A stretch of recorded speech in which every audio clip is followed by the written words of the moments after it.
Hello friends, কেমন আছো তোমরা সবাই? আশা করি সবাই ভালো আছো। আর আমার মাও এখন অনেকটা সুস্থ আছে, কিন্তু কালকে বলেছিল ডিসচার্জ দেবে। আমি অনেক কাউকে বলেছিলাম, হয়তো যারা ফোন করেছিল আমাকে বা মেসেজ করেছিল, কিন্তু কালকে ডিসচার্জ দেয়নি মাকে, কারণ মা এখনও পুরোপুরি সুস্থ হয়নি।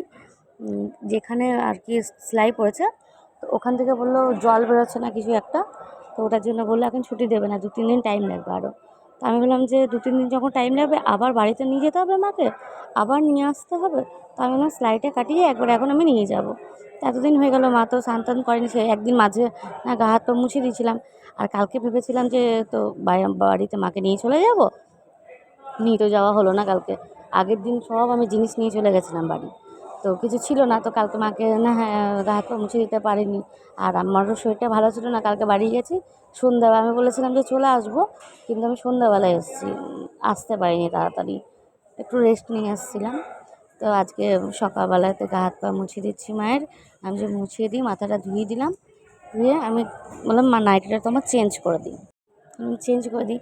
মাঝে দেখছি কি যে মায়ের হাত পা গরম লাগছে, তার মাকে বললাম যে তোমার জ্বর জ্বর লাগছে। আমার মা খুব স্ট্রং, আমি মানে একটু ভীতু টাইপের, কারো কিছু হলে আমি কাঁদতে থাকি একেবারে।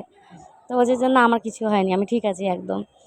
যে তাও চুলটা, মা বলে দিন যে আছড়ে নেবো চুলটা। আমি যে না না দাও, আমি চুল টুল আছড়ে দিই। তখন টিপটা পরে দিই, মুখটা ফাঁকা লাগছে। বলছিল কানের টানের পড়বে, আমি পড়তে দিইনি। আমি যে না হসপিটালে আছো, পড়তে হবে না, আমি এইটুকুনি করে দিচ্ছি। তো আমি সিঁদুরটা পড়াতে যাচ্ছিলাম, তো পাশে একটা কাকিমা বললো আমাকে যে খোলা চুলে সিঁদুর পরাও না। তো আমি যে ঠিক আছে, চুলটাকে বেঁধে দিই। আর মা বলছে দেখ মাথাটা কত নোংরা হয়ে গেছে আমার। আমি যে ঠিক আছে, এখন নর্মালি তো ধুয়ে দিলাম, বাড়ি চলো, তারপরে যখন সেলাইটা কাটা হয়ে যাবে তারপরে মাথাটা ধুয়ে দেবো আমি।